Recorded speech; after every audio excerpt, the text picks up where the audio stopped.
안녕하세요. 오늘 특강 주제는 공지한 것처럼 스테이트 스페이스 모델이 되겠습니다.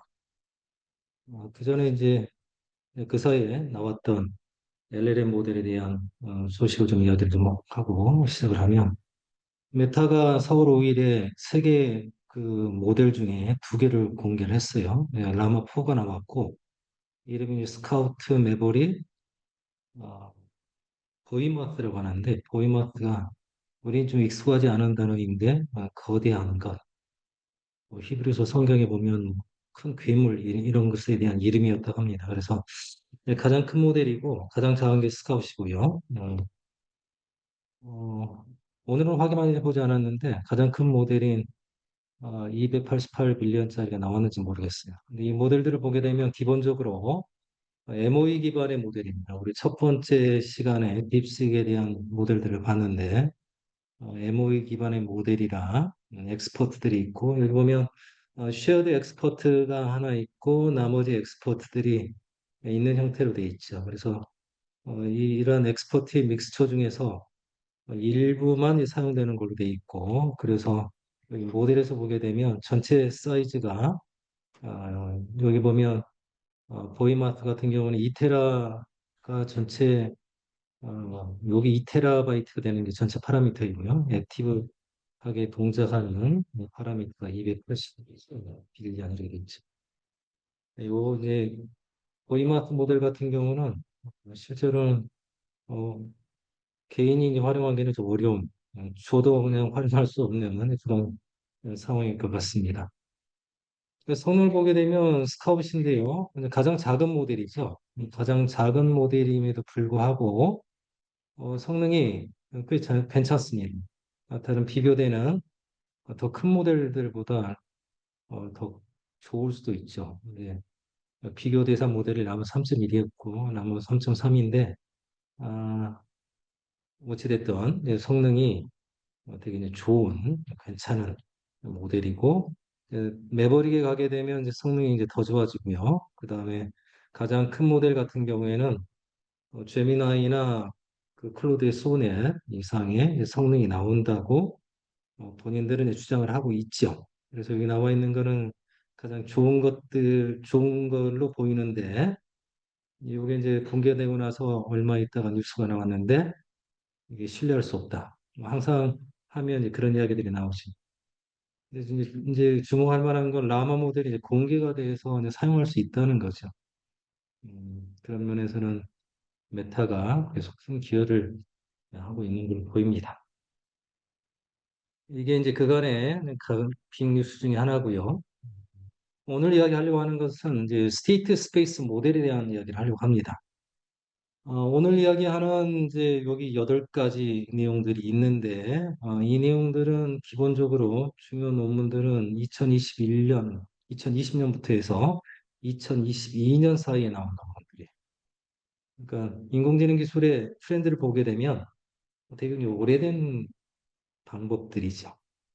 실제로 오늘 다루는 부분은 다음에 다룰 내용에 대한 기반이 되는 겁니다. 그래서 어찌 보면 좀 재미가 없을 수도 있고, 그렇지만 이 부분을 이제 거쳐가야지 다음에 나온 모델들을 이해를 할 수가 있습니다. 여기서 다 다룰 수는 없지만 되게 수학적인 내용들이 많아요. 그러니까 증명이 되게 많게 되어 있고, 그래서 이 논문들을 읽으려면 이제 머리를 좀 싸매고 읽어야 됩니다. 특히 이제 CS 쪽에 있는 전공자들 같은 경우에는 이런 부분에 대해서 좀 익숙하지 않기 때문에 시간이 많이 걸리는 그런 논문이 되겠습니다. 먼저 이제 스테이트 스페이스 모델에 대한 이야기를 하려고 하는데요. 스테이트 스페이스 모델, 여기 SMM이 아니라 SSM이죠, 그렇죠? SSM 모델 같은 경우는 제어 이론이나 이런 데서는 아주 많이 사용되는, 기본적으로 사용되는 모델입니다. 그러니까 어떤 시스템의 상태는 어떻게 변하는가? 여기 지금 미분식으로 되어 있는 미분값, 현재 상태에 대한 변화량은 어, 현재는 얼마만큼 그러니까 변화량은 지금 시점의 변화량은 현재 상태와 현 시점에서 입력에 따라서 변화량이 결정이 되고, 그게 아주 미세할 것이다. 그거죠. 이게 이제 기본적으로 모든 시스템이 갑자기 변하지는 않죠. 현재 상태가 있기 때문에 현재 상태와 그 다음에 주어진 입력에 따라서 현재 상태의 변화가 생길 것이다라고 전제를 하고 시스템을 모델링을 하게 돼 있죠. 그래서 X of T로 나타내는 게 이제 내부 상태, 또 운익 상태, 이렇게 레이턴트 스페이스 또는 히든 스페이스 이렇게 표현을 하는 거고요. 그 다음에 U of T라고 되어 있는 건 시점 T에서의 입력이 되겠고 Y of T는 시점 T에서의 출력값. 그래서 아래에 있는 것처럼 다이어그램으로 표현을 보통 하기도 하고 G 트랜스폼을 써서 G의 마이너스 1승에서 타임 딜레이가 있는 걸로 해서 표현을 하는 경우도 있습니다. 그리고 이와 같이 라운드 표기법을 쓰는 경우도 있고 미분 값을 이제 닷을 써서 x 닷으로 쓰는 경우도 있죠. 그래서 이와 같이 이제 시스템을 모델링을 할 수가 있고 이게 모델링이 잘 되게 되면 전체 시스템에 대한 내부 상태를 x of t라는 벡터를 표현할 수가 있고요. 그 다음에 그걸 통해서 출력이 어떻게 될 건지 이런 걸 예측이 이제 가능해질 수도 있겠죠. 그래서 기본적으로 이러한 데이터는 이러한 모델은 컨티뉴어스한 상태에 대한 컨티뉴어스 시그널에 대한 처리 방식이었어요. 그래서 오디오나 타임 시리즈 데이터로 측정되는 그러한 다양한 정도의 물리량들에 대한 또는 시스템의 상태를 모델링하는 걸로 쓰였죠. 널리 쓰이는 칼만 필터도 이런 관점에서의 한 가지는 스테이트 스페이스 모델을 볼 수가 있고요. 근데 인공지능에서 관심을 갖게 된 건 뭐냐면 이런 오디오 신호나 뭐 타임 시리즈 데이터에 관심이 있지만 랭귀지 모델에 관련된 것을 이와 같은 스테이트 스페이스 모델로 예, 표현을 하고 되게 좋은 성능을 보일 수 있을 거라는 이제 기대를 가지고는 접근을 하고 있죠. 그래서 실제 어, 프로미싱한 그러한 리절트를 보여주는 경우도 있습니다.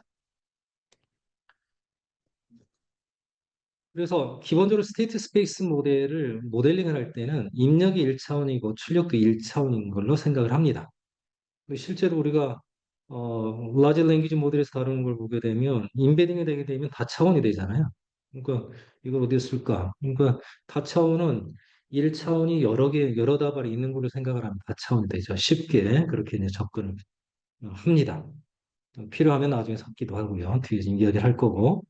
얘는 어떻게 하는 거냐면 여기 지금 U of T가 여기 아래에 있는 검은 선으로 되어 있는 것처럼 된 신호에 일단 이렇게 되어 있는 신호를 여기 X of T로 되어 있는 형태로 얘는 벡터가 돼요. 여기 지금 파란 선들로 되어 있는 게 해당 시점에서의 각 상분별 값들을 나타낸 건데 이런 걸로 표현이 되고 그 다음에 이걸로부터 기대하는 매핑의 결과인 Y of T, 이 1차원에 있는 것을 뽑아내는 이런 걸 갖다가 이제 표현하는 걸로 이 같은 미분 방정식과 그 다음에 이러한 리니어 트랜스포메이션에 의한 출력을 만들어내는 이런 형태로 표현해 보겠다는 거죠.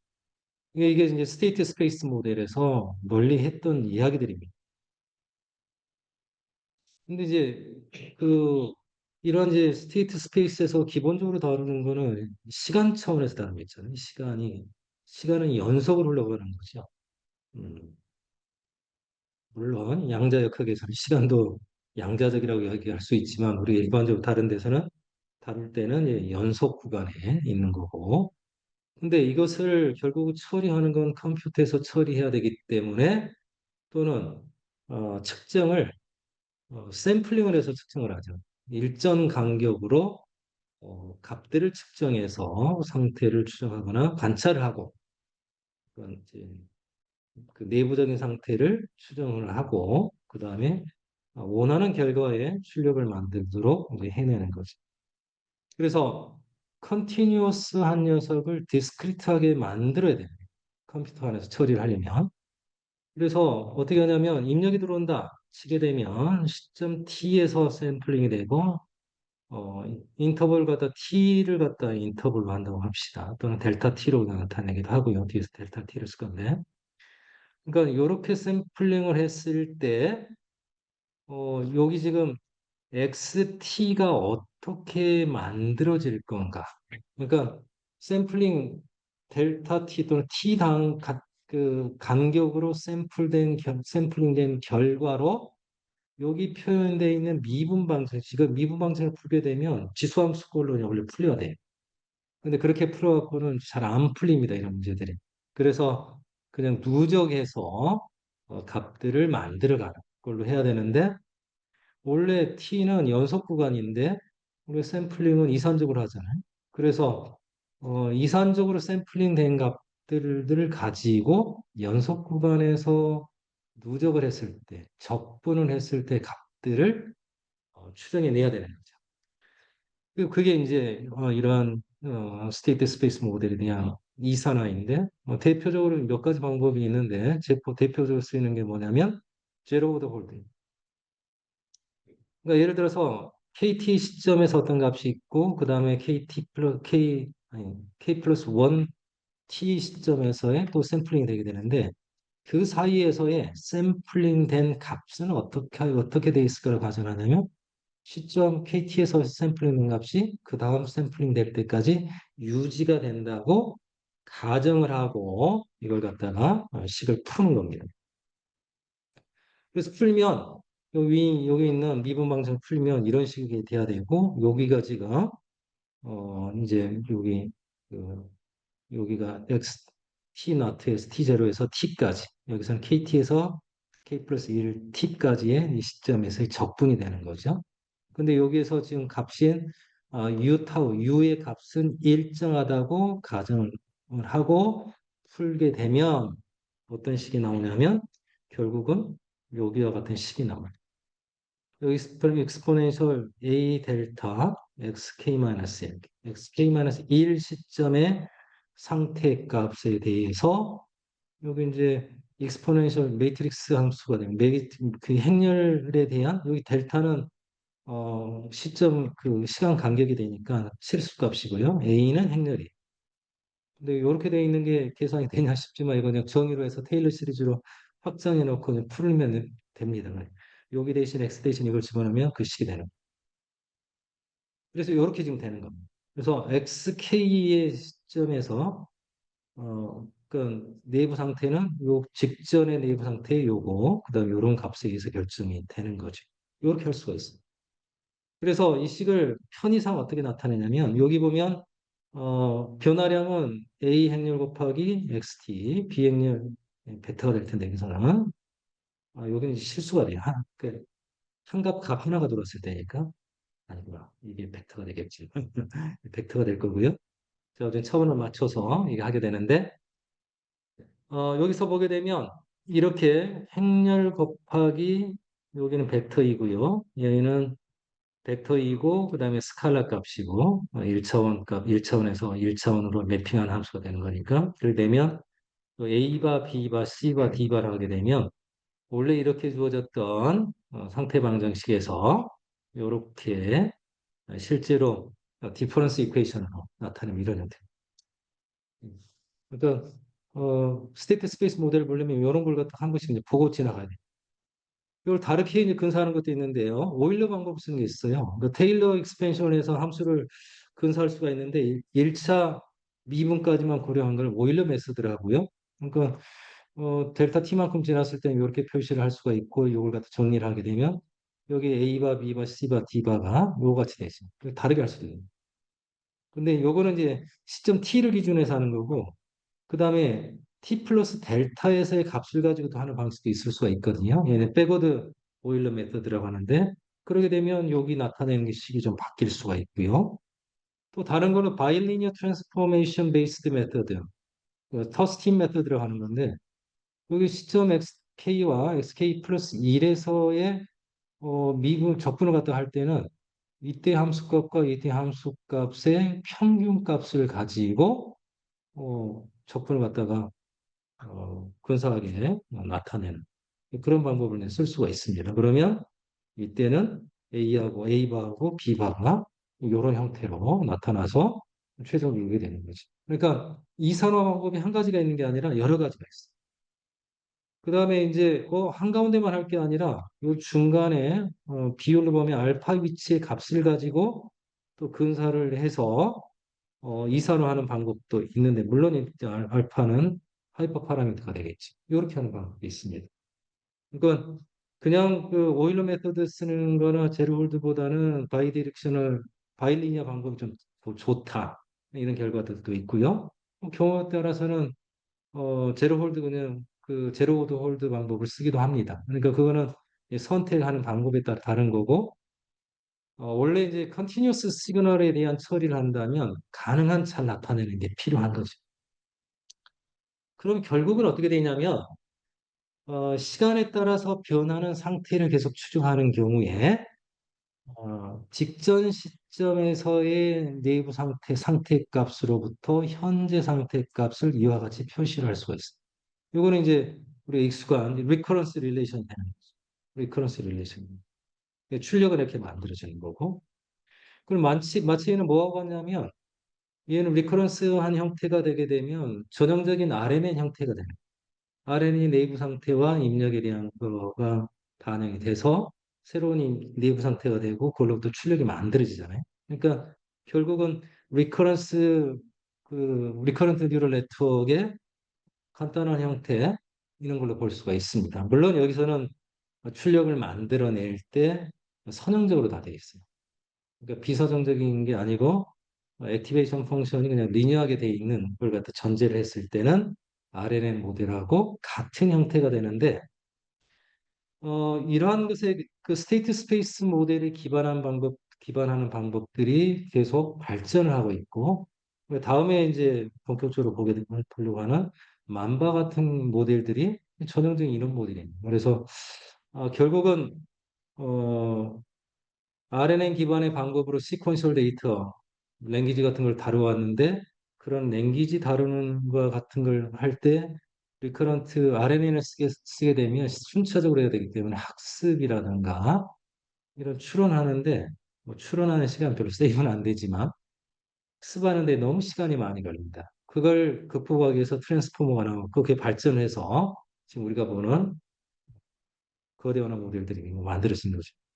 근데 거대 언어 모델들이 또 장점만 있는 건 아니죠. 계산량이 무진장이 많이 요구가 되고 파라미터도 많고요. 그래서 다른 여러 가지 돌파구들을 모색하고 있는데 그 중에 하나가 이러한 이제 스테이트 스페이스 모델도 있다. 이런 이야기를 결국은 하려고 하는 겁니다. 그래서 결국 보면은 현재 상태 XK의 값은 계속 리커런트하게 업데이트가 되기 때문에 전체 입력에 대해서 지금까지 입력에 대해서 영향을 받는다고 봐야 되는 거죠. 그러면 현재 상태를 잘 표현할 수 있으려면 어떤 전제가 있어야 되냐면 지금까지의 히스토리를 반영할 수 있는 방법이 필요하다는 생각을 좀 할 수가 있죠. 그래서 뭐 RNN 같은 경우는 그걸 생각을 일단은 하고 다 기억은 못하지만 데이터를 가지고 학습을 많이 시키게 되면 파라미터들이 그걸 해줄 거다라는 기대를 하고 있는 거고 그 스테이트 스페이스 모델에서는 이러한 이제 원래 이제 스테이트 스페이스 트랜지션에 대한 미분 방정식으로부터 이와 같은 디퍼런스 이퀘이션을 만들어서 이렇게 이제 해보려고 하는 거죠. 근데요, 이렇게 되어 있을 때 이게 리니어하게 되어 있기 때문에 x의 상태가 이렇게 바뀐다고 했잖아요. y는 이렇게 만들어지고 그러면 x-1을 0으로 하게 되면 이거 0이면 처음 시작하기 전에 0이었다면 x0는 이렇고 그다음에 x1은 요거에 만들어진 이전 값에 x를 갖다 여기다 집어넣고 만들어내는 거죠. 그러면 이 식에다가 x 제로 값을 여기다 집어넣게 되면 이게 만들어지고 x2는 다시 그 과정을 반복하게 되면 이렇게 y도 마찬가지입니다. 근데 여기 지금 패턴이 보이죠? B바가 있고요. A바, B바, A제곱, A바 제곱, B바. 그거 앞에는 뭐가 되겠어요? A바 세제곱에 B바 이런 식이 되겠죠. 이런 형태가 돼요. 그래서 요걸 갖다가 보게 되면 지금 여기 지금 나타나 있는 출력을 우리가 만드는데 출력이 뭐가 될지 관심 있는 거잖아요. 그러면 요거 곱하기 맨 처음 입력. 아니면 현재 입력과 요거, 직전 입력과 요거, 그 전전전전 입력과 요거. 이렇게 돼 있죠. 여기 컨볼루션 연산이잖아요. 컨볼루션이 결국은 웨이팅 연산이 되겠네요. 그러면 이와 같은 연산은 결국은 뭐가 되냐면 여기 있는 코이피션트들을 컨볼루션 커널로 생각을 하고 지금까지 입력과 이 커널과의 어, 컨볼루션을 계산하게 되면 결국은 출력이 만들어지는 거죠. 그 출력을 만드는 거는 뭐를 바로 해낼 수가 있냐면 이러한 스테이트 스페이스 모델에 대한 커널만 계산해 놓으면 출력이 만들어져요. 이런 게 되는 거예요. 왜 이게 가능하냐? 컨볼루션 이렇게 하는 거잖아요. 필터가 있는 거고 거기 입력에 대해서 적용하는 거잖아요. 입력이 들어오는 거고 필터 적용해서 여기 모양이 이제 필터의 모양이 되는 거고요. 그래서 이제 결과가 만들어지는 거죠. 그러니까 컨볼루션을 하게 되면 모든 시점에서 동시에 이런 일을 할 수가 있어요. 그러니까 패러렐하게 연산이 가능해지게 됩니다. 그래서 이와 같은 컨볼루션 커널 또는 필터를 미리 계산해 놓고 나면 그러니까 A바 B바 C바가 있게 되면 물론 D바도 나중에 필요할 수 있고요. 입력을 갖다 써서 출력이 반영된다면 스킵 커넥션 같은 역할을 한다면 이 역할이 들어간다면 들어가게 되죠. 그러면 내부 상태 계산하지 않고 바로 출력을 계산할 수가 있고 각각 위치에서 동시에 컨버전 필터를 적용하면 되잖아요. 그러니까 병렬화가 가능해져. 그러니까 그러니까 RNN 같은 경우는 병렬화가 안 돼요. 그러니까 비선형적인 게 있기 때문에 이렇게 만들어낼 수가 없는데 이제 리니어하게 트랜스포메이션을 하는 스테이트 스페이스 모델 같은 경우는 커널을 이와 같이 미리 계산해서 계산을 병렬적인 컨볼루션 연산이 가능해집니다.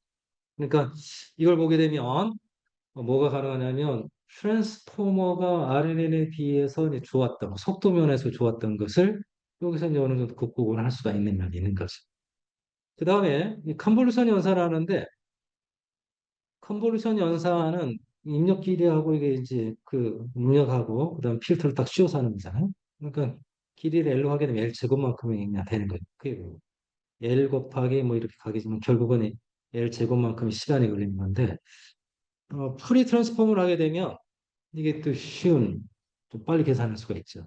컨볼루션 티어럼이라고 하는데 디스크리트 컨볼루션 할 때 여기 이제 그 필터가 되는 거고요. 이건 서큘러하게 편집한 거고 그다음에 여기 입력이 되는데 여기는 이제 익스포네셜 마이너스 뭐 i의 2파이분의 뭐 j 뭐 이렇게 그냥 되는 거 있잖아요. jn 이렇게 해서 어, m이네요. 이렇게 해서 이제 되는 값들이 컨볼루션 필터에 들어가는 거고, 그러면 이제 옥수수 값들이 쫙 나오게 되는 거죠. 개수만큼 나오고. 이게 컨볼루션이거든요. 근데 이상 구간에서 하기 때문에 이걸 갖다가 디스크리트 프리 트랜스폼이 되는 거고, 표현하면 이게 되는 거예요. x에 대해서, 입력 x에 대해서 이제 이렇게 하면 되는 거고, 그 다음에 출력 y에 대한 걸 갖다가 이 나온 결과에 대해서 프리 트랜스폼을, 디스크리트 프리 트랜스폼을 하면 전개를 하면 이렇게 전개가 돼요. 결국 이걸 보면 여기 앞에 부분이 입력 X에 대한 디스크리트 프리 트랜스폼이고 얘가 지금 뭐냐면 필터에 대한 디스크리트 프리 트랜스폼. 그래서 결국 두 개의 연산은 뭐냐면 프리 트랜스폼 입력과 필터, 즉 커널에 대한 프리 트랜스폼 결과에 내적을 하는 그러니까 엘리먼트 와이즈 멀티플리케이션 하는 거. 그게 결국은 컨볼루션 결과에 대한 디스크리트 프리 트랜스폼이고 그러면 원래 컨볼루션은 이렇게 인버스 요 결과에 대해서 인버스 디스크리트 프리 트랜스폼을 하게 되면 되잖아. 이게 왜 필요한가? 원래 컨볼루션은 그대로 적용하게 되면 길이가 L이면 L 제곱이 되는 거야. 필터 사이즈 그 똑같은 사이즈거든. 필터하고 있는 것 똑같은. 그러니까 타임 컴플렉시티가. 근데 디스크리트 프리 트랜스폼을 하는 효과적인 방법인 패스트 프리 트랜스폼을 하게 되면 얘가 오드 오브 L 오브 L만 해야지. 그러니까 L이 커지게 되면 길이가 길어지게 되면 디스크리트 프리 트랜스폼 두 번 하고 곱셈에 그러니까 한 번은 디스크리트 프리 그러니까 한 번은 이제 프리 트랜스폼 그 다음에 인버스 프리 트랜스폼을 한 번 해주면 되니까 이게 컨볼루션 연산이 O 오브 L 로그 L만큼 될 수가 있지. 그러니까 이런 장점도 있는 거예요. 그래서 실제 계산을 할 때는 이제 그런 방법을 적용을 합니다. 실제 연산. 이제 학습을 해야 되기 때문에 이제 학습을 할 때는 이제 푸레 트랜스폼 써서 이와 같은 방식으로 컨볼루션을 하죠. 그래서 컨티뉴어스 도메인이 있는 도메인에 대한 스테이트 스페이스 모델을 표현할 때 원래 보게 되면 컨티뉴어스 레프레젠테이션 이와 같이 미분 방정식과 출력에 대한 리니어 트랜스포메이션 하는 이런 형태로 표현이 되죠. 근데 실제로 다뤄야 되기 때문에 요거를 디스크리타이즈 하게 되고 표현하게 되면 리커런트 레프레젠테이션, 리커런스 이퀘이션에서 표현되는 형태가 됩니다. 여러 가지 형태가 있다고 그랬고요. 실제 이렇게 하는 거고. 근데 얘를 계산을 할 때 아까 전에 이제 이게 리니어 트랜스폼을 하는 형태이기 때문에 컨볼션 형태로 표현할 수가 있어요. 그러니까 실제로 스테이트 스페이스 모델은 세 가지 형태로 표현이 될 수가 있고 각각 장단점이 있죠. 구체적으로 보게 되면 여기서 보면 컨티뉴스 도메인에 있어서는 요렇게 바뀐다면 샘플링 레이트를 갖다가 조정을 하게 되면 그때마다 값을 뽑아낼 수가 있어요. 만약에 모델이 존재한다. 네, 다양한 형태로 샘플링을 할 수가 있다.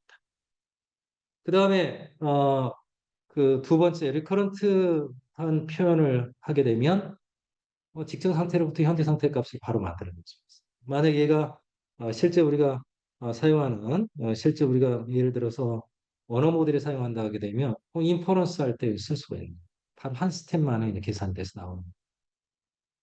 그다음에 컨볼루셔널 레프레젠테이션을 하는 상황이라면 얘는 아까 전에 이제 프리 트랜스폼, 패스트 프리 트랜스폼 같은 거 사용하면 빨리빨리 계산할 수가 있죠. n 로그 n만에 l 로그 n만에 l만에 계산이 가능하죠.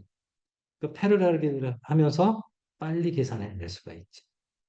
그러니까 인퍼런스를 할 때는 이와 같은 가운데 있는 리커런트 레프레젠테이션을 써서 직전 상태로부터 현재 상태를 이와 같은 행렬 벡터들에 대한 멀티플리케이션을 통해서 바로 만들어낼 수가 있고요. 그 다음에 학습을 할 때는 이 같은 컨볼루션 레프레젠테이션을 써서 빨리빨리 병렬적으로 처리할 수가 있죠. 이러한 일들이 기본적으로 스테이트 스페이스 모델은 컨티뉴스 도메인에 있었던 일들이죠. 요걸 지금 어디에 적용한 거냐면 음, 최근에 이제 논문들이 나오게 된 게 그전에 시도를 했었는지 모르겠지만 이제 제가 이제 본 논문들은 2020년부터 본격적으로 이제 이쪽에 도입을 한 것 같긴 해요. 물론 그 전에 있었겠죠. 근데 뭐라는 거냐면 다루는 데이터가 컨티뉴어스하지 않는 거예요. 우리는 시퀀셜 데이터를 다뤄. 특히 언어 모델 같은 경우. 그 시퀀셜 모델을 다루는데 컨티뉴어스 도메인에서 사용되는 방식을 가져다가 하려고 하는 거지. 그러면 원래는 컨티뉴어스한 녀석에서 샘플링을 해서 그걸 갖다가 디스크리트하게 이산화를 시켜서 계산을 근사하게 열심히 잘 해내는 게 목적이었는데 지금 그걸 하는 게 아니라 어, 디스크리트한 시퀀셜한 데이터에 대한 처리를 위해서 이와 같은 스테이트 스페이스 모델을 쓰는 겁니다. 그러면 이런 모델 만들 때는 이제 샘플링 간격이 얼마인지가 중요하다는 거지. 델타만큼의 시간이 중요하게 사용이 돼서 이 스텝 사이즈, 그 타임 스케일이라고 부르게 되는데 요거를 어떻게 하는가가 되게 중요한데 되게 중요한 팩터인데요. 근데 시퀀셜 데이터는 그게 없잖아. 근데 우리가 하려고 하는 거는 시퀀셜 데이터를 컨티뉴어스한 도메인에서 샘플링된 마치 데이터인 것처럼 간주를 해서 거기에 사용되는 도구를 사용해서 우리 일을 해내고 싶은 거죠. 그래서 나중에 모델들을 보게 되면 모델들은 이 타이밍을 갖다가 이게 타임 스케일 델타 값을 통해서 결정을 하는 모델도 있어요. 그러니까 그거는 당연히 그렇게 할 수밖에 없는. 그러면 이걸 갖다 잘하기 위해서 어떻게 하면 이걸 잘할 수 있을까? 좀 스피드를 좀 내야겠네요. 벌써 30분 썼는데 뒤에는 빨리빨리 갈 수 있어요. 먼저 이제 이게 어떻게 그 히포라는 모델인데요. 얘는 이제 하이어 오더 폴리노미얼 프로젝션 오퍼레이터스가 있는데 어, 상태를 잘 반영을 그 출력이 만들어지는 거는 현재 내부 상태에서 결정이 되는 거고 내부 상태는 지금까지 입력에 의해서 내부 상태가 만들어진 거잖아요. 그러면 지금까지 입력을 효과적으로 표현할 수 있는 방법이 없을까 생각해요. 그러니까 시점 0부터 현재 시점 t까지의 입력을 하나의 함수로 보고 이 함수를 최적으로 잘 표현하는 방법이 없을까? 그 방법으로 뭘 쓰는 거냐면 어, 오토고널 폴리노미얼스 직교하는 다항식을 써서 뭘 하냐면 이 다항식들의 리니어 컨비네이션으로 지금까지 입력을 표현한다. 이거는 마치 뭐하고 같냐면 프리에 트랜스폼을 하고 프리 시리즈를 주기적인 함수들의 리니어 컨비네이션을 나타내죠. 프리 시리즈에서 우리가 표현할 때 사용하는 사인 함수, 코사인 함수는 서로 다 직교하게 돼 있죠. 그게 이제 결국은 오토고널한 폴리노미얼들을 사용을 해서 어떤 함수를 표현하는 거예요. 그 아이디어를 쓴 겁니다. 그러면 내부 상태는 어떻게 표현하는 게 좋아? 지금까지 봤던 히스토리, 지금까지 봤던 이와 같은 시점 여기라면 지금까지 함수들의 선형결합으로 표현하겠다. 그리고 선형결합된 했을 때 그 코이피션트들을 원소라는 벡터로 상태를 표현하겠다. 이렇게 나와 있습니다. 그래서 이름을 갖다 히포로가 있습니다. 하마가 있는 히포. 그래서 이름을 히포로가 지었고 여기 아이콘도 그렇게 돼 있죠. 그래서 여기서는 어떻게 하냐면 지금까지의 입력의 상태를 벡터들로 표현하는데 어떻게 표현하겠다? 벡터를 오토고널 폴리노미얼의 스페이스로 프로젝션 한 다음에 표현하겠다. 그래서 대표적 여러 가지 모델 시도를 했는데 논문에 보면 있는데 라게르도 있고요. 거기에 대한 모델도 있고 근데 이제 르장드르 뭐 체비셰프도 있고 그래. 근데 르장드르 폴리노미얼이 그냥 가장 성능이 좋았다 그래. 르장드르 폴리노미얼은 어떻게 생겼냐면 여기 미분 방정식이 있는데 이 미분 방정식이 해인데 해가 이렇게 돼. P of n이라는 게 이렇게 되고 요걸 갖다 n을 값을 갖다가 넣어보게 되면 0부터 이제 자연수를 넣어보면 되는데 요런 함수가 돼요. 모양이 지금 요런 함수가 돼 있습니다. 오른쪽에 요렇게 되어 있는 함수와 어, 지금까지 입력을 함수로 생각해서 내적을 합니다. 그랬을 때 이 르장드르 폴리노미얼은 정의가 되는 구간이 마이너스 1에서 1 사이의 정의가 원래 정의가 그렇게 돼 있고 오토고널하다고 그랬잖아요. 오토고널하는 게 마이너스 1에서 1 사이에 다른 폴리노미얼끼리 내적을 하면 내적이라는 게 결국 곱해서 더하는 거잖아요. 그렇죠? 그러니까 인티그럴로 표현하게 되면 이렇게 표현되는 거죠. 다 0이 나오고 자기 자신과 하게 되면 뭐 이게 뭐라고 나오죠. 그러니까 그 n 값의 그 m 값으로 표현되는 그 값이 나옵니다. 그 다음에 이 함수들은 또 이와 같은 여러 가지 성질들이 있어요. 이 성질을 나중에 사용을 해서 유도를 하게 되거든요. 그러니까 이런 성질들이 르장드르 폴리노미얼에 사용이 됩니다. 이 르장드르 폴리노미얼은 CS 하는 사람들은 별로 친하지 않은 그 함수인데 물리학이나 이런 데서는 되게 유명하고 널리 사용되는 그런 함수. 그러니까 다른 데서는 이제 함수 분사를 하는 일들이 많았고 그래서 함수 분사하는 많이 쓰는 겁니다. 그래서 방금 전에 얘기했던 여기 입력이 좀 빨간 걸로 되어 있는 게 이제 f of x라고 되어 있는 게 지금까지 입력이에요. 예를 들면. 그러면 여기 빨간 걸로 구불구불한 걸 갖다가 여기 있는 르장드르 폴리노미얼이 이렇게 생겨 있는데 이것들에 대한 선형결합 C of n이라고 되어 있잖아요. 그렇죠? 여기 이제 코에피션트에 대한 요거는 마이너스 얼마고 얘는 플러스 얼마고 이렇게 되어 있는 거죠. 여기 있는 곱해지는 값들을 벡터로 해서 지금까지의 입력을 나타내는 내부 표현을 쓰겠다. 요게 지금 히포라는 겁니다.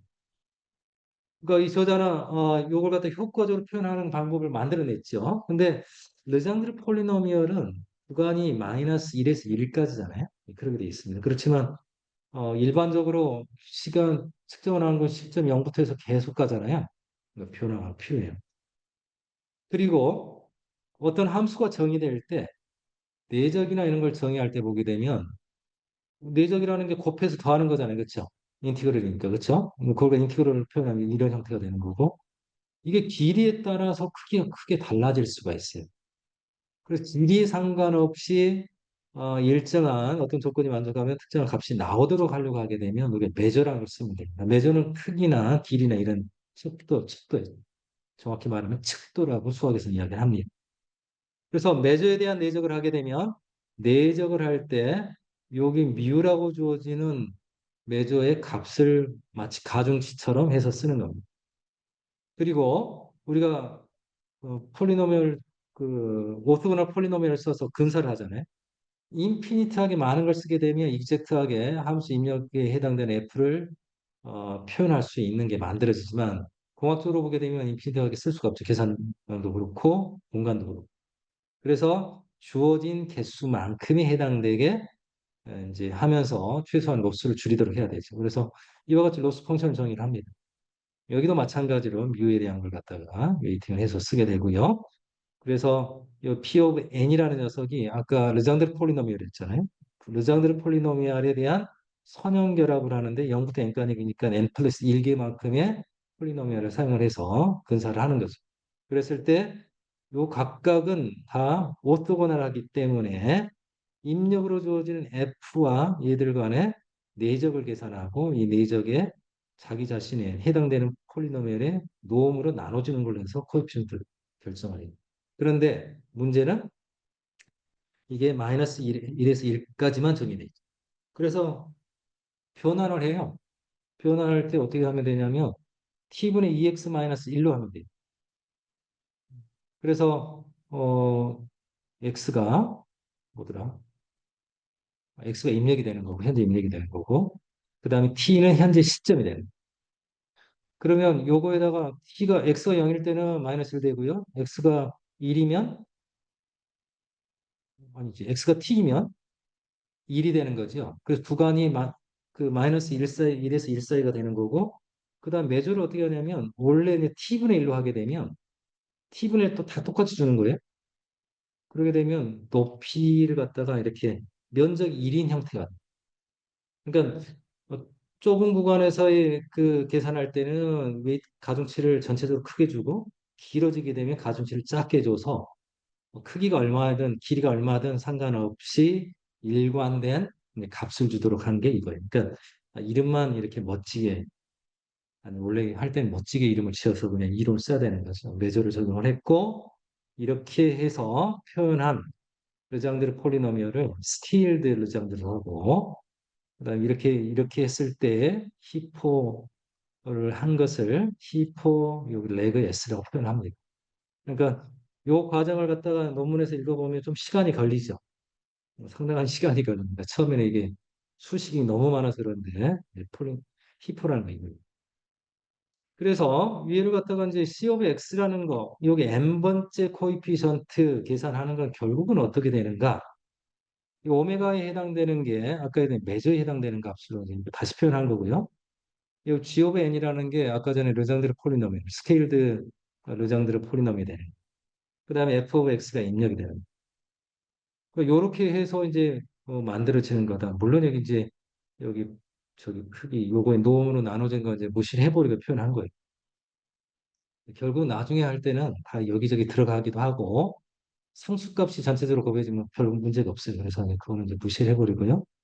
얘를 미분하면 이렇게 되는 거고요. 그걸 전개를 하면 이렇게 전개가 되고요. 이게 이제 해석하고 수업 들을 때 나왔던 것들입니다. 여기 오메가에 대한 매저에 대한 미분, 그 다음에 폴리노미알에 대한 미분이 있고요. 그러면 이렇게 지금 돼 있는 상태가 있고, 그 다음에 g를 갖다 아까 이렇게 표현했었잖아요. 그럼 g of n에 대한 거가 아까 전에 여기까지 했었나요? 있었고, 그 다음에 c of n을 갖다가 정리를 하게 되면 요게 돼요. 이걸 지금 왜 하고 있냐 이거 생각이 들 수가 있는데요. 우리는 하고 싶은 게 CN 값들을 갖다 계산해야 됩니다. 우리가 하려고 하는 건 뭐냐면 지금까지 입력 히스토리를 표현하는 벡터를 표현하는데 그 벡터의 온소는 르장드르 폴리노미얼을 사용을 해서 거기다가 프로젝션해서 그 표현한 거예요. 그걸로 이제 리니어 컨비네이션 표현한 거예요. 그래서 CN이라는 게 그 코에피션트 각각의 n번째 코에피션트가 되는 거예요. 그래서 이렇게 되면 요 식을 갖다가 자세히 살펴보면 어떻게 되냐면 여기 식은 이렇게 좀 깔끔하게 정리가 돼요. 여기 서메이션 A에 NK, 그 다음에 CK 되고, 여기 BN에 F of T. F of T가 여기서 입력입니다. 아까는 U of T를 했는데, 여기는 F of T로 표현을 해놨어요. 그러면 여기 A에 해당되는 요 녀석이 이러한 행렬이에요. 행렬에서 보면 그 로어 트라이앵글러 매트릭스가 돼요. 로어 트라이앵글러 매트릭스가 되고 B 같은 경우는 이런 형태로 되어 있습니다. 벡터로 되어 있는데 이런 형태로 되어 있습니다. 스칼라가 값이 값이 하나니까 스칼라겠다. 여기 스칼라네. 이렇게 돼 있어요. 그 다음에 이렇게 되면 A에 대한 행렬이 결정이 되고요. B에 대한 행렬이 결정이 됐어요. 그 다음에 요거 아까 전에 했던 그 오일러 방식에 따른 이제 디스크리티제이션 이선화했을 땐 이런 식으로 썼거든요. 그렇다면 여기서 A바에 해당되는 게 요게 돼요. A바에 해당되는 그걸 할 때 A 행렬이 요거에서 결정되는 거고 B 행렬은 요 녀석에서 결정이 돼요. 뭐가 하나가 잘못돼요. 이 B가 하나 빠져야 되지, 그렇죠? B는 하나 빠지는 거고 이렇게 되는 겁니다. 그러니까 얘가 지금 어떤 게 되냐면 그 르상드르 폴리노미얼로 프로젝션을 한다고 했을 때 지금까지 입력은 이러한 식에 의해서 벡터로 표현이 된다는 거예요. 지금까지의 입력 히스토리가. 그리고 여기는 A와 B는 이와 같이 이미 결정이 돼 있어요. 그러니까 프로젝션을 르상드르 폴리노미얼을 사용을 해서 거기다 프로젝션해서 근사를 시킨다고 했을 때 어떤 입력이 들어오든 간에 요 식을 써서 계산을 하게 되면 상태가 표현이 될 수가 있어요. 그러니까 개수가 여기 지금 n이 그냥 무한대 아주 무한대로 그냥 기대한다면 정확하게 표현할 수 있지만 무한대는 할 수가 없는 거잖아요, 그렇죠? 몇 개를 써서 표현해야 되기 때문에 그런 약간의 차이는 있지만 되게 재밌는 거죠. 지금까지 입력의 상태를 이거 그냥 행렬과 이거 스칼라 값에 곱을 해서 표현할 수가 있어요. 입력일 때. 그러니까 요 지금 벡터 값 ck 플러스 1 값을 가지고 이 벡터를 가지고 있으면 아까 봤던 르장드르 폴리노미얼에다 딱 곱하게 거기 함수에다 곱해서 더해주게 되면 지금까지 입력이 만들어질 수 있다.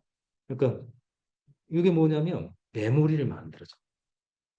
지금까지 입력 히스토리에 대한 메모리를 만들어줄 수 있는 게 히포 매트릭스. 되게 재밌죠. 그러면 우리가 모델링을 하는데 지금까지의 히스토리가 있는 시퀀셜하게 어떤 들어오는 데이터들이 있다고 할 때 뭘 할 수가 있냐 모델링을 할 때 지금까지의 히스토리를 히포를 사용해서 표현할 수가 있는 거예요. 우리 앞에 봤던 여기 지금 A에 대한 행렬, B에 대한 값들 있죠. 그쵸? 이걸 사용을 하게 되면 지금까지에 대한 정보가 벡터로 딱 표현이 돼요. 그 다음에 뭘 하냐면 우리가 실제로는 이러한 지금까지 히스토리와 지금 들어온 입력을 사용을 해서 내부 상태를 또 만들고 뭐 그걸 해야 되니까 여기 이제 타우가 있고 이전에 이거 RNA니까 리커런트 뉴럴 네트워크니까 RNN의 내부 상태, 레이턴 스페이스. 그 다음에 직전 상태. 직전까지 히스토리. 직전 히스토리잖아요. 직전의 레이턴 스페이스, 직전까지의 입력 히스토리, 새로운 입력값 컨캐티네이션 한 것을 받아들여서 뭐 새로운 상태를 만들어내도록 학습을 하고 여기는 학습이 대상이 되는 거죠. 출력은 그런 레이턴 스페이스를 가지고 뭐 리니어 트랜스폼에서 내보낼 수도 있고요. 뭐 다른 걸 해서 내보낼 수가 있죠. 얘나 얘는 리커런트 뉴럴 네트워크예요. 근데 여기 뭘 하나 집어넣었어요? 지금까지 히스토리를 히포를 사용해서 그냥 표현하고 그걸 갖다가 새로운 내부 상태를 만드는 데 사용할 수 있도록 하게 되면 훨씬 좋을 수도 있겠네 하는 생각을 할 수가 있는 거지. 그래서 여기서 보게 되면 이 G of N을 갖다가 여기 나와 있는 이 상태 값을 가지고 그에 대해서 시그마 펑션을 적용해서 비선형 합수를 집어넣고 그다음 마치 얘를 갖다가 게이팅 회로처럼 써서 과거 현재 상태를 약간 잊어버리고 새로운 상태 값을 반영을 해서 하는 거. 그러니까 LSTM에서 했던 일부 게이팅 서킷 같은 거 이런 거죠. 이런 식으로 학습을 할 수가 있는 거예요. 그랬더니 되게 흥미로운 결과들이 만들어졌다. 그러니까 입력에 대한 히스토리를 기억할 수 있는 메모리를 만들어. 그다음에 또 내부 상태는 별도로 가지고 있고 이렇게 했더니 좋은 결과가 있었다는 게 이제 2020년의 결과이고 이건 히포라고. 근데 요걸 갖다 이제 보고 그러니까 알버트 군가는 동양계 그냥 친구인데 스탠포드 대학의 학생이었어요. 2023년에 이제 박사기를 받았던데 그 친구가 요거 관련된 논문 되게 여러 개를 썼어요. 그러니까 오늘 이야기하는 대부분의 모델인 그 친구가 참여했던 그런 결과입니다. 먼저 이제 리니어 스테이트 스페이스 레이어 요걸 갖다가 그 RNN에 한 블락으로 해서 메모리 블락으로 해서 집어넣는 거 말고 그 RNN도 레이어 구조를 갖게 되잖아요. 레이어 구조를 가져서 이제 더 나은 그 앱스트랙트한 피처를 뽑아내서 이제 쓰게 되는데 그런 식으로 써보자 한 생각을 한 거예요. 그래서 여기서는 이제 디스크리테이션 하는데 앞에서 봤던 제너럴드 바이리니어 트랜스폼이라는 디스크리테이션 방법을 썼고 요런 녀석을 스태킹을 해요. 요런 레이어를 갖다가 쌓고 쌓아서 모델을 만들어요. 뭐 실험해 보면 레이어 두 개 쌓아갖고 해보는 걸 가지고 뭐 트랜스폼하고 비교를 했는데 어떤 거는 트랜스폼으로 할수 못했고 어떤 거는 괜찮은 결과가 나오기도 했고 그래서 가능성을 이제 보기 시작한 거죠. 근데 기본적으로 히포 모델은 1D 데이터에 대한 히스토리를 저장하는 거잖아요. 근데 원래 모델들은 1D가 아니에요. 뭐 H차원 정도 되는 거예요. 다차원이잖아요. 그 다차원인 경우는 어떻게 하는가? 그거는 뭐라냐면 각각의 차원별로 이러한 히포와 같은 걸 갖다 관리를 하는 거예요. 그 각각의 차원별로 SSM을 갖다가 모델링을 해서 표현하는 방법이 있습니다. 네, 그게 돼 있고요. 그 다음에 그 매트릭스 A 같은 경우는 어떻게 하냐면 아까 봤던 히포의 르장드르 스케일드 르장드르 폴리노미얼 식을 쓰는 그런 걸로 해서 내부 상태를 이와 같이 표현을 하고요. 그 다음에 이걸 그대로 그냥 써서 그냥 계속 그냥 넘기기도 하고 이제 거기에 출발해서 학습을 하도록 하게 돼요. 그 다음에 이제 그 다차원이잖아요. 그렇죠? 얘를 5차원이라고 하게 되면 각각에 대해서 델타에 대한 시간값, 샘플링 주기에 대한 게 원래 컨티뉴스한 데서는 거기서 나왔지만 우리는 시퀀셜한 데이터를 가지고 해야 되잖아요. 그러니까 요 값을 줘야 되는, 부여를 해야 되는. 이거 5개 차원이 있으면 5개 차원에 똑같은 값을 줄 필요가 없어요. 각각 따로 주게 돼 있고 여기 맥스민 값을 주고 거기서 로그 유니폼 샘플링을 해서 값들을 갖다가 집어넣고 쓸 수 있도록 하고 그다음 그 상태로 이제 튜닝을 하기도 하고요. 아니면 이제 그것도 두기도 합니다. 이런 식으로 이제 쓰게 돼요. 그래서 요거 할 때 이제 되게 복잡하니까 어떻게 하면 좋을까 고민들을 많이 했어요. 그래서 이런 다항식이 좋나 저런 다항식이 좋냐. 그래서 기본적으로 히포 매트릭스를 쓰긴 하지만 좀 더 좋은 방. 그래서 이제 거기 보게 되면 행렬이 있게 되면 랭크가 있게 되는데 오프 다이아곤 대각선에 해당되는 항목 옆에 오프 다이아곤에 대해서는 랭크가 좀 적도록 하는 게 좀 바람직할 거다. 그래야지 행렬이 간단한 형태가 되고 나중에 이제 여러 번 이제 하게 되면 행렬들이 A가 곱해지고 아까 있었잖아요. 그 컨볼루션 커널 만들 때 A를 계속 거듭 제곱을 했어.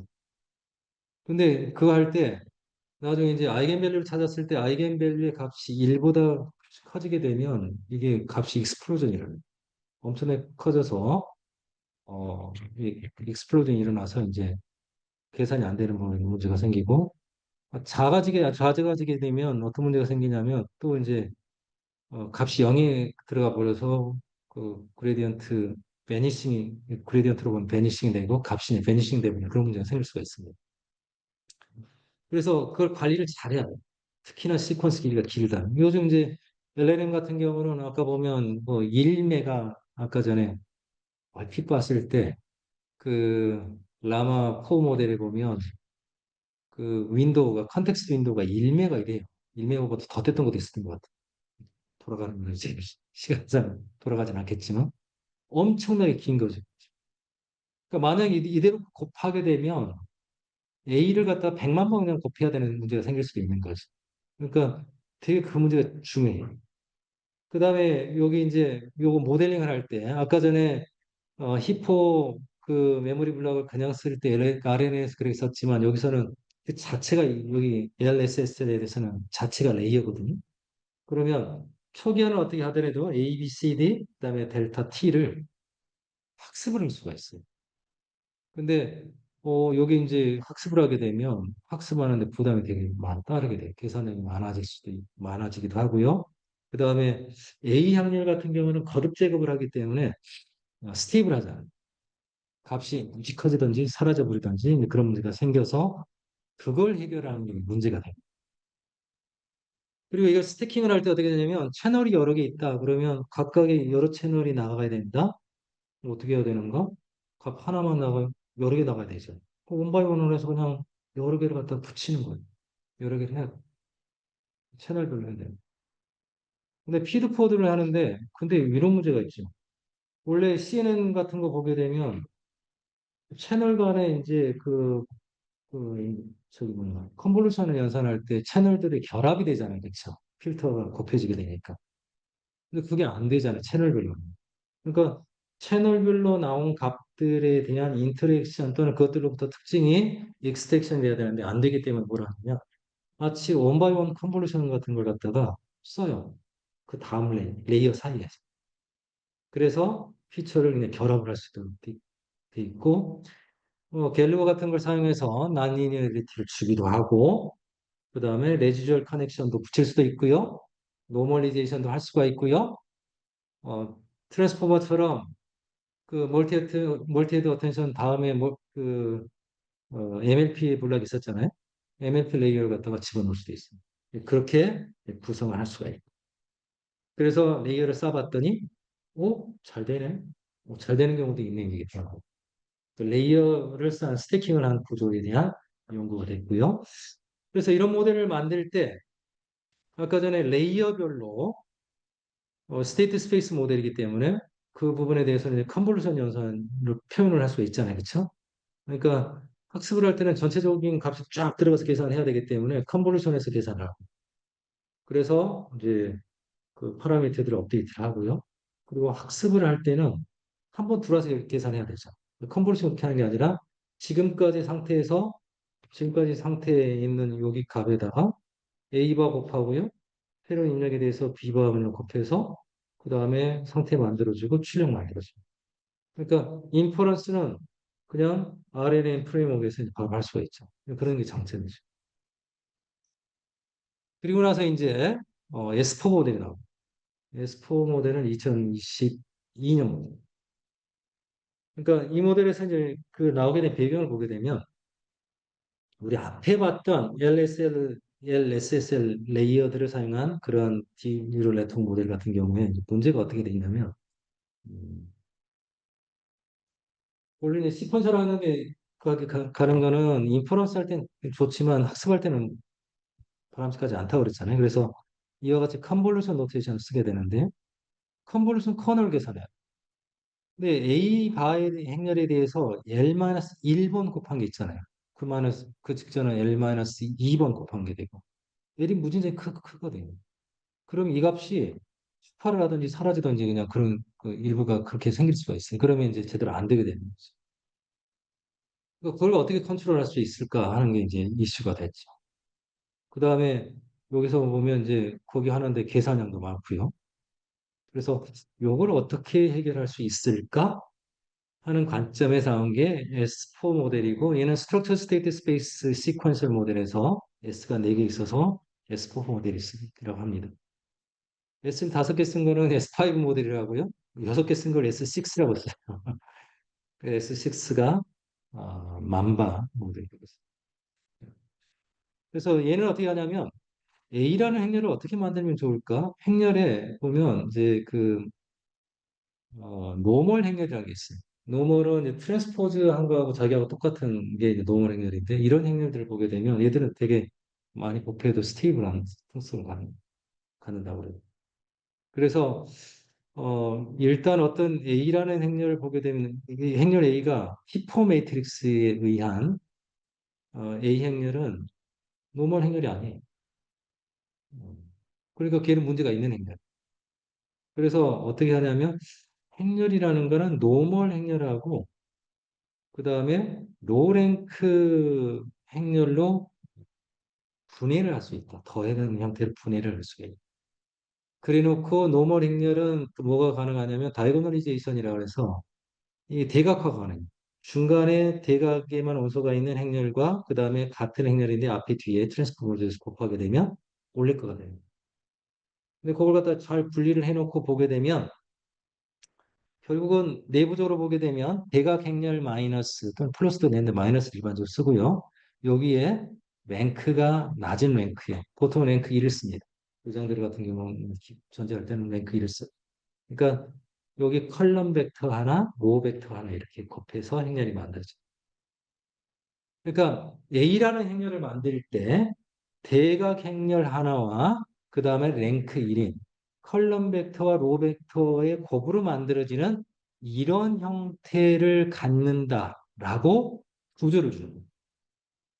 그러니까 이 구조를 주어 놓은 상태에서 뭘 하냐면 여기 람다, 대각 행렬 람다와 P와 Q도 나중에 해봤더니 처음 논문에서는 다른 걸 썼는데 P하고 Q하고 똑같은 걸로 하는 게 좋더라. 이런 결과가 있었대요. 실제로는 P와 P, 여기 스타로 해놓은 거는 이제 칸주게이트인데, 여기서 다룰 때는 복소수예요.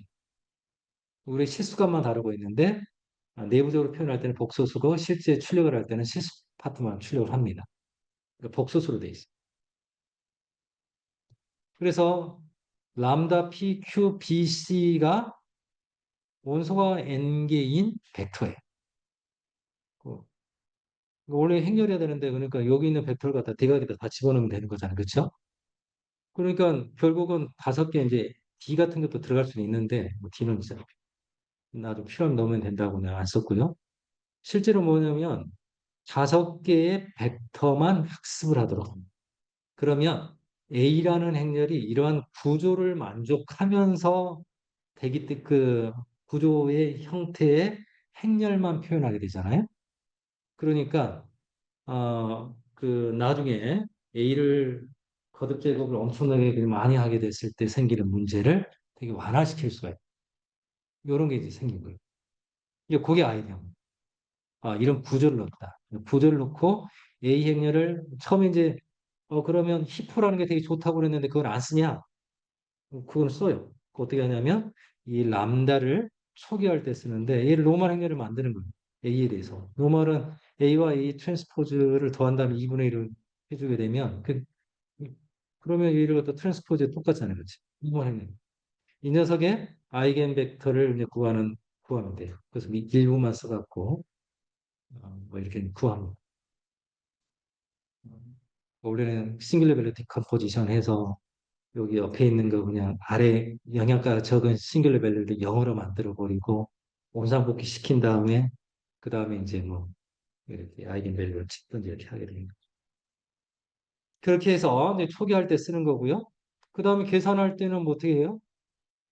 원래 이제 컨볼루션을 계산하는 게 되게 좋잖아요. 컨볼루션 필터 계산하는데 문제가 생기니까 이런 구조를 집어넣어서 하는 거고 계산할 때는 패스트 프레 트랜스폼을 써서 컨볼루션 테오럼 쓰는 거죠. 그렇죠? 그렇게 이제 계산하게 되면 빨리 계산하죠.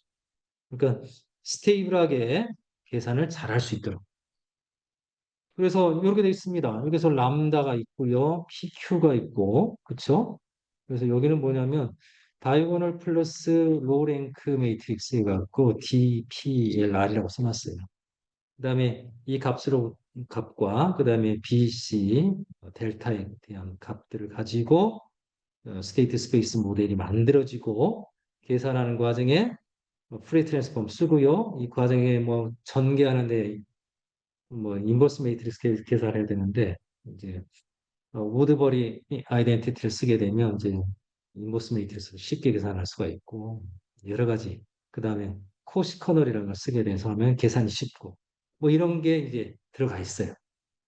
그래서 요점 뭐냐면 에스코는 A 행렬의 거듭 제곱을 많이 하게 되면 문제가 생기는데 언스테이블해질 수 있는데 이 문제를 해결하기 위해서 우주를 집어넣는 요게 이제 핵심 포인트입니다. 그래서 성능이 많이 좋아졌어요. 기본적으로 이제 S4 모델도 다차원이 입력이 다차원이고 출력이 다차원이다. 그러면 각각의 차원별로 SSM 따로 모델링 하는 거. 이렇게 돼 있어요. 여기 기본입니다. 그래서 이제 각각의 위치별로 쫙 이렇게 그렇게 돼 있고요. 그 다음에 이제 그 DSS라는 것도 있는데 20분, 오늘은 좀 길게 해서 20분 더 하겠습니다. 20분 더 하겠습니다. 네.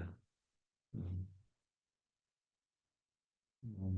이거는 뭐냐면 다이고널 스테이트 스페이스인데 아까 전에 S4에서는 뭐랬냐면 다이어고널 플러스 로우 랭크 매트릭스를 의 합으로 A를 표현한다고 그랬는데 그렇게 하지 않고 다이어고널만 하면 더 좋을 텐데 다이어고널 하게 되면 다이어고널 매트릭스는 거듭 제곱할 때 해당되는 항을 갖다가 K번 거듭 제곱하면 K승하면 돼요. 그러니까 아주 계산량이 줄어들거든요.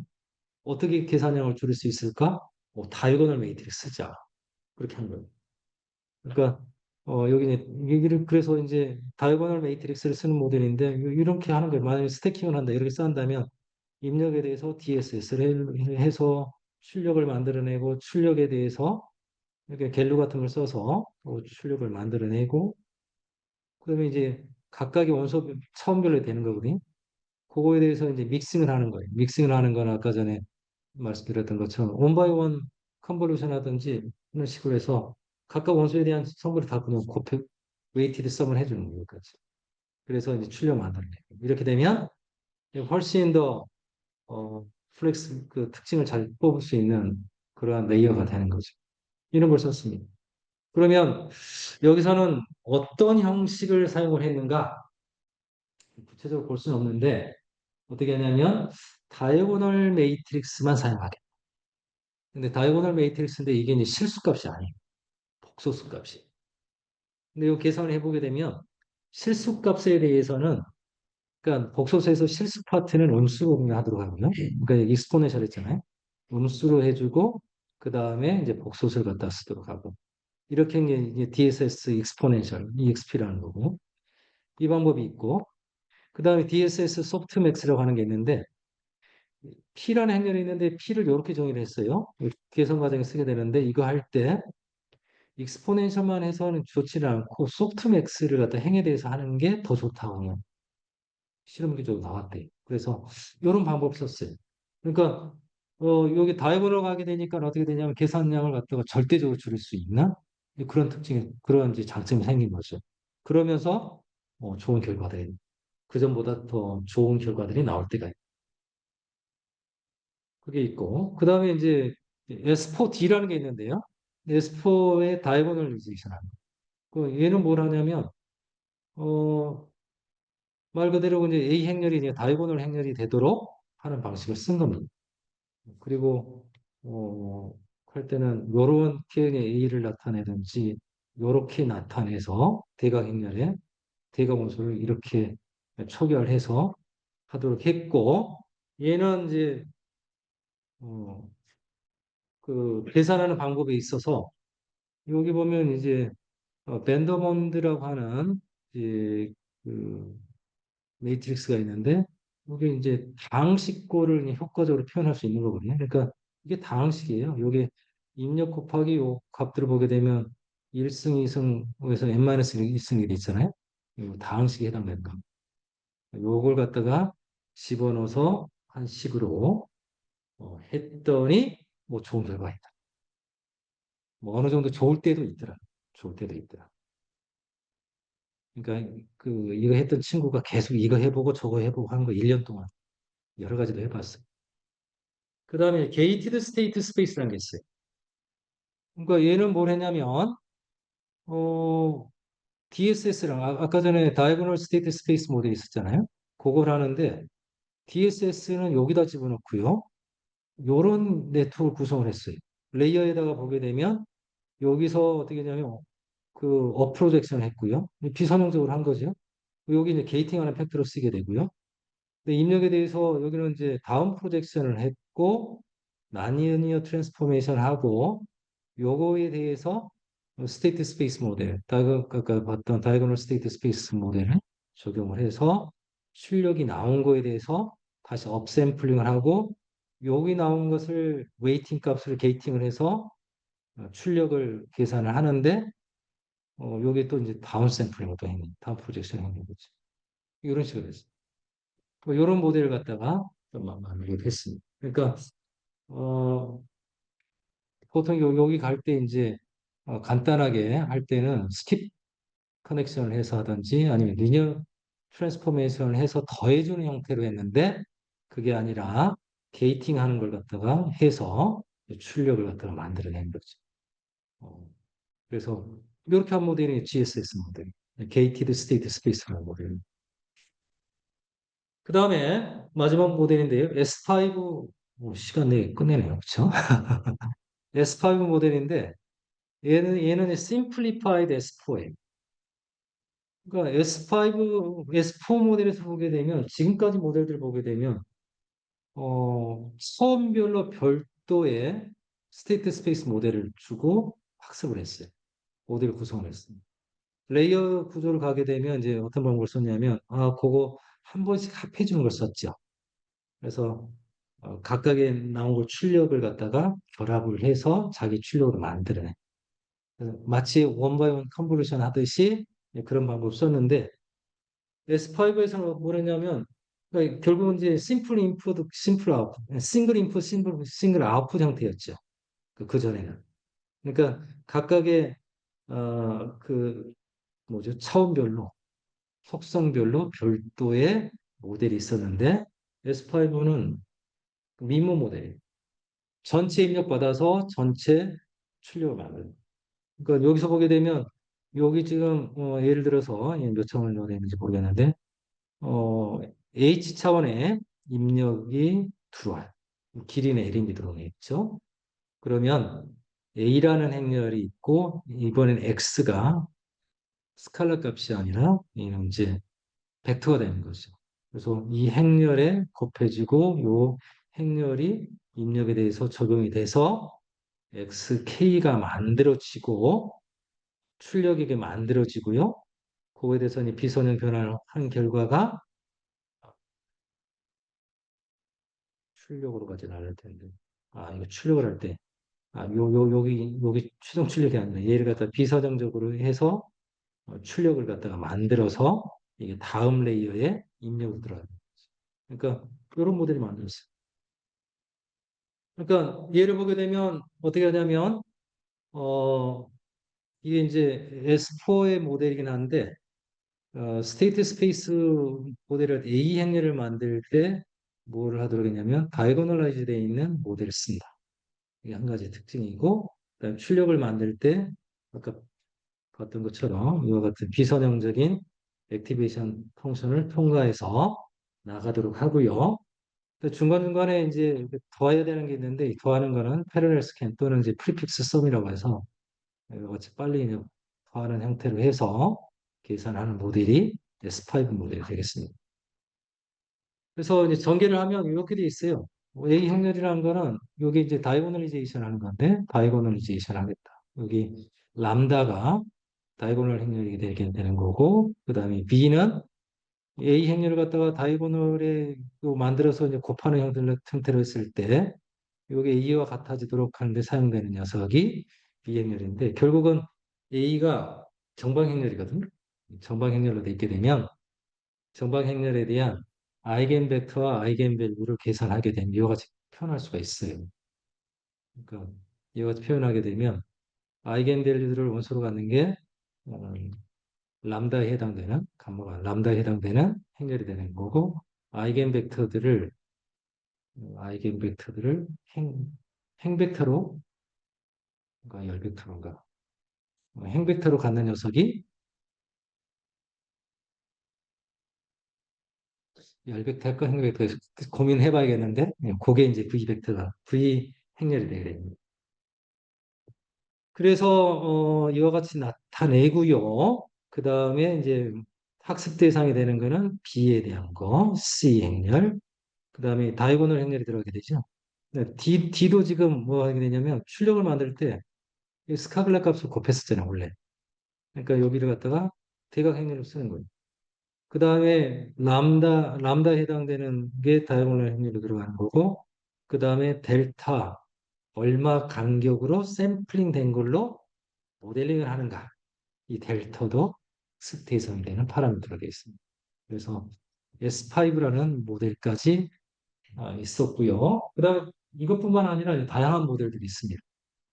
그래서 여기 이제 출발을 해서 2023년에 만바라는 모델이 나왔고, 그다음에 이제 요거 말고도 몇 가지 모델들이 또 경쟁하는 모델이 있습니다.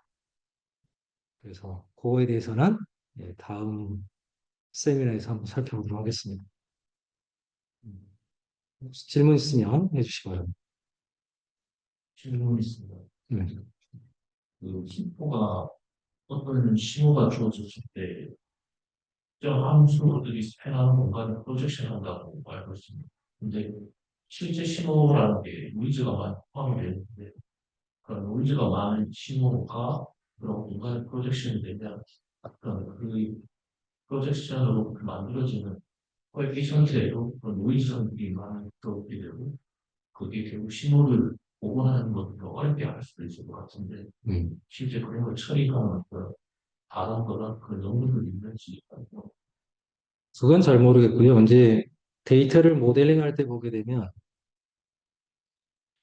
그게 노이즈인지 아닌지에 관심 있는 게 아니라 여기서 히포가 하는 거는 지금까지 입력에 대해서 복원을 하는 거잖아요. 그러니까 복원할 수 있다. 다르게 말하면 지금까지 입력에 대한 히스토리에 대한 정보가 표현이 된다. 그 벡터들로 해서. 그러니까 그거하고 노이즈가 있기 때문에 표현이 의미가 있다 없다고는 별개의 문제일 것 같아요. 그러니까 여기서 하는 거는 지금까지 그 입력 히스토리를 그대로 표현할 수 있다. 하는 게 포인트이고, 그러면 노이즈가 있으면 어떻게 할 거냐 하는 거는 이제 요걸 사용해서 모델이 만들어질 때 어떤 신호를 주든지 아니면 로스 펑션을 다시 정의를 하든지 그러니까 다른 메커니즘을 통해서 더 유용한 정보를 뽑아내는 방법을 시도해야 될 것 같고요. 그러니까 히포를 사용해서 표현하는 것, 근사화하는 것은 노이즈가 있는지 없는지 모르는 상태에서 기억만 했는데 너 노이즈 빼고 너 잘 배워야 돼. 뭐 정보가 없잖아요. 그러니까 정보가 있다면 뭐 할 수 있는데 여기서는 기본은 뭐냐면 지금까지 들어왔던 발생했던 상태들에 대한 그러니까 이게 상태라면 헷갈릴 수가 있는데 레이턴 스페이스가 아니라 observation에 대한 정보를 표현하고 있어야지. 근데 아까 전에 처음에 봤던 RNN의 그 히포 메모리가 가지고 있었잖아요. 그러면 그냥 하는 것보다는 그걸 갖다 르장드르 폴리노미얼에 대한 걸 가지고 있지 않지만 어찌됐든 그 벡터는 지금까지의 입력에 대한 히스토리를 반영하고 있는 녀석이죠. 그걸 하게 돼, 입력을 사용하게 되면 얘가 모델이 잘 학습이 된다면 그걸로부터 어, 내부 상태라든가 아니면 출력을 만드는데 훨씬 더 많은 정보를 가지고 올 수 있을 거라는 기대를 하는 거죠. 그러니까 잘 생각을 해보면 되게 재밌는 아이디어예요. 그러니까 실제로 그 히포 메모리 물리학에 해당되는 거는 모델 자체에서 보게 되면 그냥 벡터일 뿐이에요. 그러니까 일종의 히스토리에 대한 인베딩 벡터인 거예요. 그 인베딩 벡터를 가지고 그 결과를 갖다가 이제 있으면 뭘 할 수가 있잖아요. 거대 언어 모델도 인베딩 돼 있는 거 모든 토큰들이 인베딩 돼 있는데 그걸로부터 뭔가 찾아내서 뭘 하고 있잖아요. 그죠? 그리고 그러니까 그런 관점에서 보게 되면 되게 재밌는 아이디어이고 이제 이것들이 전개가 돼가서 쓰이는데 처음에 이제 보게 되면 이제 수학적인 요소들이 되게 많기 때문에 되게 머리가 아픈데 오늘 강에서 이제 그런 걸 조금 접근하기 좀 쉽게 해준 면에서 오늘 특강을 갖다가 이해를 하면 좋을 것 같고요. 요거에 이제 이해가 되면 만바라든가 그 다음 모델들이 어떤 생각을 하고 있는지에 대해서 좀 이해하는 데 도움이 될 겁니다.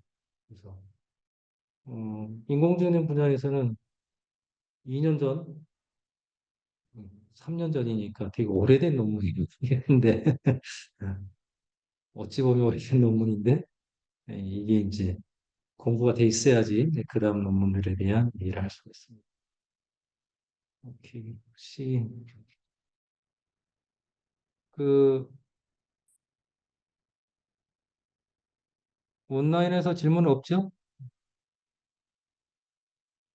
지금도 제가 수학적인 베이스는 제가 그래서 그렇긴 한데 모델 압축해가지고 추론 시간을 갖다 증가시키는 그런 걸 보니 되게 사실은 뭐 벡터를 순해가지고 접근하는 이런 방법이 많잖아요. 오가이니스나 이런 데서. 근데 항상 이렇게 GPU에서는 변열 연산을 해가지고 그렇게 그 매트릭스를 분해해가지고 하는 경우 추론 속도가 그 GPU에서는 증가하는 그런 이제 결과가 나타나고 그래서 이제 거의 대부분의 어떤 GPU 추론할 때는 레이어를 퓨전 오히려 통합하는 그런 수준으로 도 많이 접근하잖아요. 그래서 여기서 이제 그 매트릭스를 분해해 가지고 조금 더 연산량 좀 신속하게 학습하고 이런 식으로 얘기를 하시는데 이런 접근들이 GPU에서 이제 활용이 가능하니까 이런 게 궁금합니다. 그러니까 이제 관점이 좀 다른 건데 음, 그 GPU에 대해서 이제 활용을 하는 거는 이제 그 플레이스 어텐션 같은 걸 보게 되면 연산을 어떻게 하는 게 좋은지 그래서 효과적인 방법, 뭐 플래시 어텐션도 2도 나오고 3도 나오고 이렇게 있는데 그런 연구들도 있고요. 또 이쪽에서도 플래시 컨볼루션이라고 하는 연산이 하나 있어요. 그러니까 GPU 안에서 효과적으로 연산을 빨리 할 수 있도록 하는 구조를 하는 걸 논문을 본 적이 있거든요. 그래서 이제 특화돼서 그 분야에서 필요한 연산을 잘 할 수 있도록 하는 거. 그런 것들은 GPU 실제 엑스큐션 타임 관점에서 연구들을 관심을 가지고 있어 연구를 하고 있고 여기서 아까 이야기했던 행렬을 나눈다고 했던 게 있잖아요. 나누는 거는 어, 그걸 갖다 별도로 나눠서 계산하는 게 아니라 파라미터만 그렇게 계산을 해서 결합해 놓고 한꺼번에 계산하는 거예요. 그렇게 하니까 이제 문제가 하여튼 별개의 문제고 두 개 행렬로 나누어서 곱하고 하는 연산이 아닌 거고 그게 이제 차이점이고 그 다음에 이제 거기에서 S4에서 그냥 관심을 가졌던 건 뭐냐면 행렬 A라는 걸 갖다가 거듭 제곱을 뭐 그냥 뭐 쉽게 이야기하면 나중에 100만 번도 할 수 있거든요.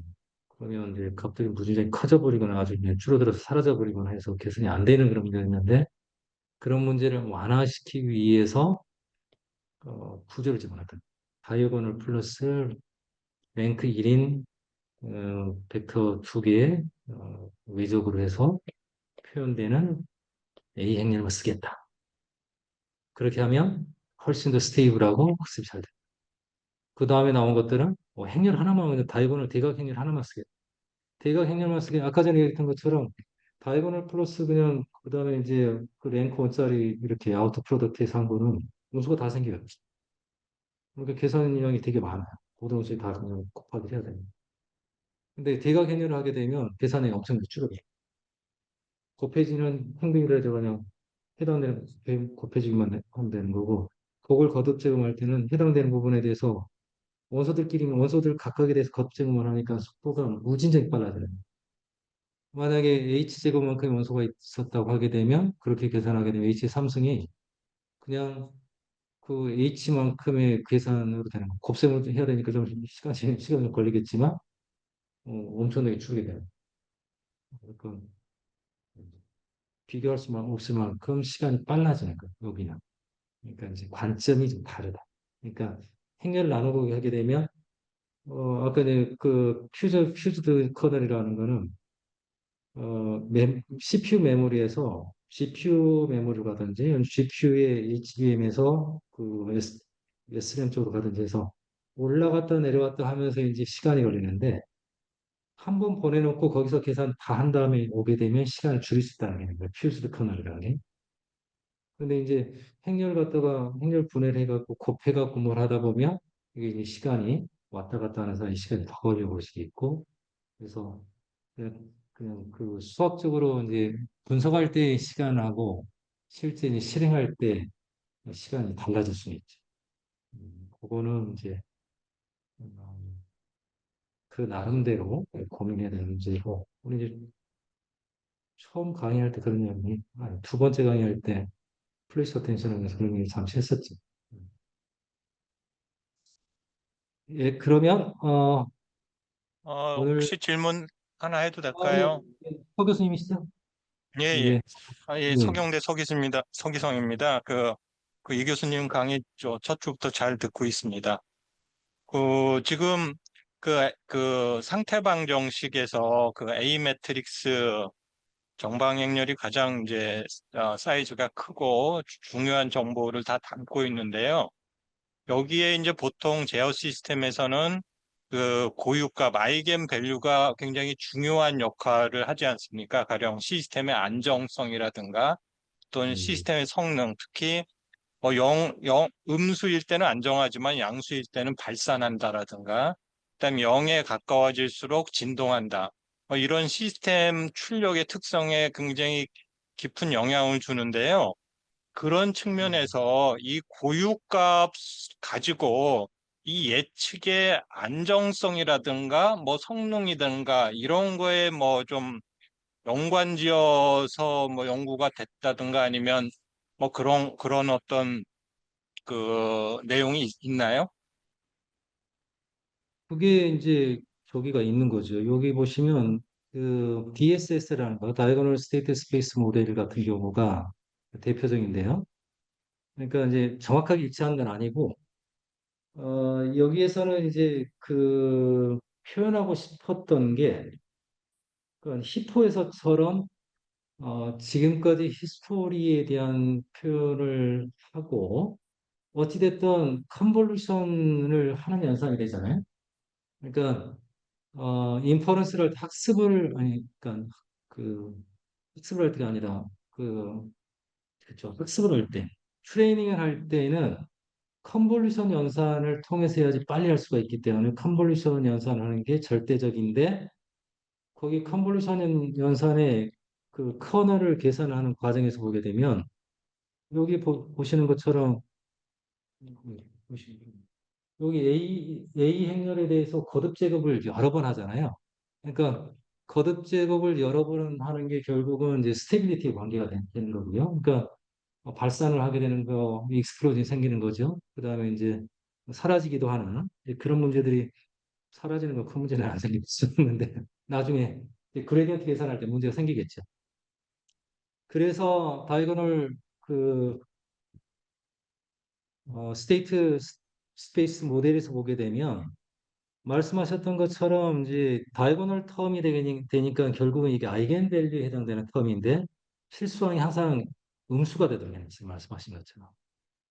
그러니까 이런 연구들을 했습니다. 그리고 요거 다음에 나온 이제 그 딥4 모델 같은 경우도 이제 이런 고민들을 했고 이제 다른 것들도 그런 고민이 있는 거죠. 그러니까 말씀하신 것처럼 제어 이론의 백그라운드를 가진 친구들이 이제 연구를 시작했기 때문에 이런 데 이제 관심을 가졌고 그런 관점에서 어떠한 A 행렬을 갖도록 하는 게 좋을지 처음에는 그냥 T4 매트릭스를 쓰다가 그 다음에는 이제 다이고널 플러스 그다음 로랭크 매트릭스의 합으로 표현하다가 그 다음에는 다이고널 매트릭스로 가보면 좋을 텐데 계산량을 획기적으로 줄일 수 있으니 그러면 다이고널 매트릭스 한다면 실수가 없이 양수가 되면 폭발을 하기 때문에 음수를 써야 되겠다. 음수를 쓰면 어떤 음수를 쓰면 좋을까?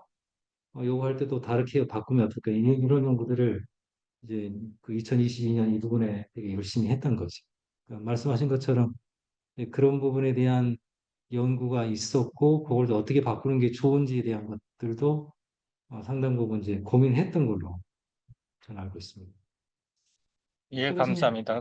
네. 간단하게 하나만 더 하면 그 A 매트릭스를 이런 어떤 폴리노미얼이나 이런 어떤 그 컨볼루션 이런 부분에 시작하지 않고 상태 방정식의 개념을 이용하면서, 즉 x 다음 상태는 현재 상태에 뭐 ax 플러스 bu 입력 b에다 곱하고 이런 식으로 요 방정식 형태를 스테이트 방정식 형태를 이용하면서 A, B, C, D, A 매트릭스를 그냥 리니어한 선형 결합으로 이걸 파라메타화해서 A 매트릭스를 잘 만들면 이렇게 예. 예측을 잘할 수 있는 상태 방정식을 만들 수 있지 않을까요? 좀 간단한 방법이라 잘 될지 모르겠지만. 그걸 실제로 하고 있는 거죠.